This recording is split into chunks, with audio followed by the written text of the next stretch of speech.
BRS Medigadda సందర్శనపై మరింత సమాచారం Annaram barrage నుంచి మా కరెస్పాండెంట్ సూరజ్ మనకు అందిస్తారు.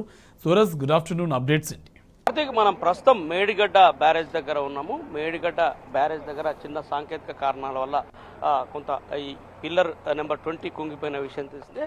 దీనిపైన కాంగ్రెస్ పార్టీ రాజకీయం చేస్తుంది. రైతుల సంక్షేమాన్ని గాలి కొదిలిపెట్టి అనవసర రాజకీయాలు చేస్తూ కాలయాపన చేస్తోంది అని చెప్పేసి బీఆర్ఎస్ పార్టీ ధ్వజమెత్తున్న విషయం తెలిసిందే. ఇవాళ చలో మేడిగడ్డ కార్యక్రమానికి బీఆర్ఎస్ పార్టీ శ్రీకారం చుట్టింది.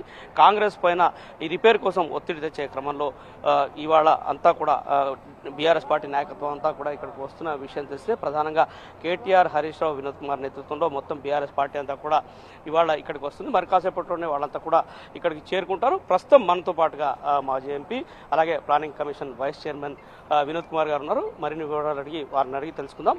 సార్, మేడిగడ్డ బ్యారేజ్ పైన కాంగ్రెస్ రాజకీయాలు చేస్తుంది, రైతుల సంక్షేమాన్ని గాలికి వదిలిపెట్టిందనే ఆరోపణలు వినిపిస్తున్నాయి. దీనిపైన మీ స్పందన ఏంటి? ఇప్పుడు రాజకీయాలు వద్దండి. ఫస్ట్ ఇది అంత పెద్ద డ్యామేజ్ జరిగింది కదా, ఈ పిల్లర్కి అయితే డ్యామేజ్ జరిగింది కాబట్టి ఇది ఎట్లా రెక్టిఫై చేయాలని చెప్పి ఆలోచించాలి. రాజకీయాలు, పాలిటిక్స్ ఇప్పుడు ఉండకూడదు. ఇప్పుడు హౌ టు రెక్టిఫై ఇట్, ఇది ఏం జరిగింది, వాట్ వెంట్ రాంగ్, ఎక్కడ తప్పిదం జరిగింది అని విచారించాలి. అది దానిపైన మనం ఆలోచన చేద్దాం. ఇప్పుడు పాలిటిక్స్ సరే తర్వాత మాట్లాడుకుందాం, కానీ ఇప్పుడు ఇక్కడ జరిగినటువంటి ఇది ఏదైతే అయిందో ఇది ఇంజనీరింగ్ లోపమా, మెయింటెనెన్స్ లోపమా, లేకపోతే డిజైన్ లోపమా, ఇది తేలాలి ఫస్ట్. కాబట్టి దాన్ని ఏదో తప్పైతే జరిగింది, ఆ తప్పుని ఎట్లా రెక్టిఫై చేయాలనేది ఇప్పుడు ఆలోచించాలి. ఏది అధికారంలో ఉన్నటువంటి నాయకత్వం, వాట్ వెంట్ రాంగ్, ఎక్కడ తప్పు జరిగింది అది ఏందని అది ఆలోచిద్దాం. దాన్ని పాలిటిక్స్లో దాన్ని లాగి ఇది నీ తప్పు నా తప్పు అనేది ఇప్పుడు సమయం కాదు. ఇది ఈ సమయం ఏంటంటే ఇప్పుడు మనం ఎండాకాలంలో అడుగుపెట్టాం. మార్చ్, ఏప్రిల్, మే, జూన్ 15 తర్వాత భారీ వర్షాలు పడతాయి. గోదావరి పొర్లిపోతుంది.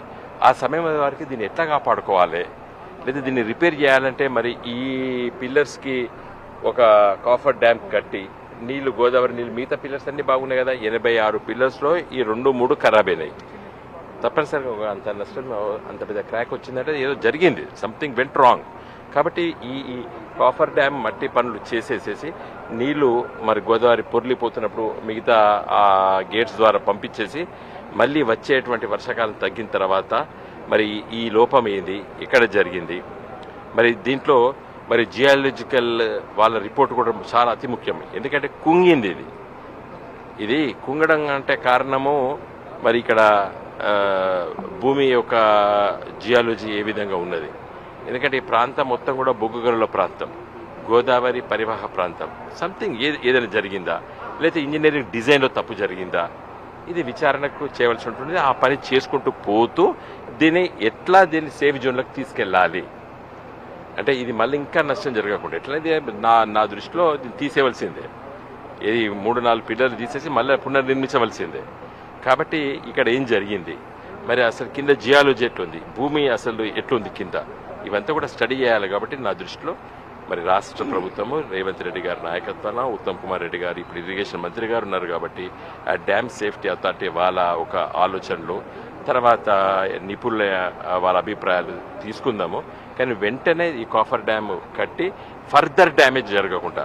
ఇప్పుడు ఇంగ్లీష్లో ఒక సామెత ఉంది, ఏ స్టిచ్ ఇన్ టైం సేవ్స్ 9. అంటే ఒక చినిపోయింది అనుకోండి, చిన్నగా మొదలు కుట్టేస్తే ఇంకా పెద్దగా చినగదు వస్త్రం.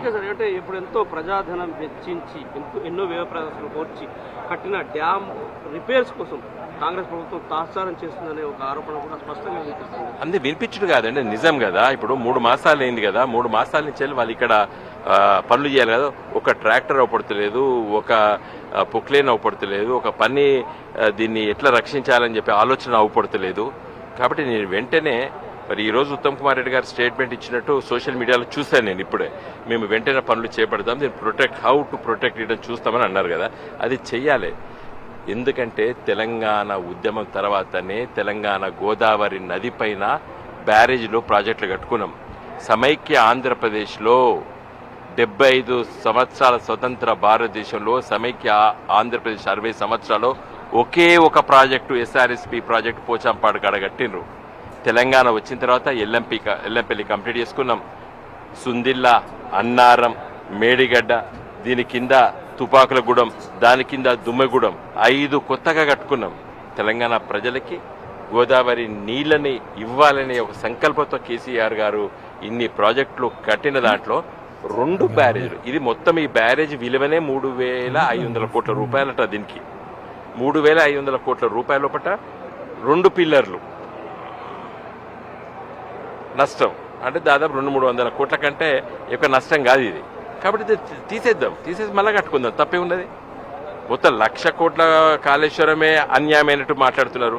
నేను ఇంతకుముందు మీ ఛానల్కి చెప్పినాను, ఇంట్లో ఫీజు పోయిందనుకోండి, ఇంట్లో ఫ్యాను, ట్యూబ్ లైట్లు, ఫ్రిడ్జ్, ఏసీ ఇవన్నీ బయటపడేస్తావా?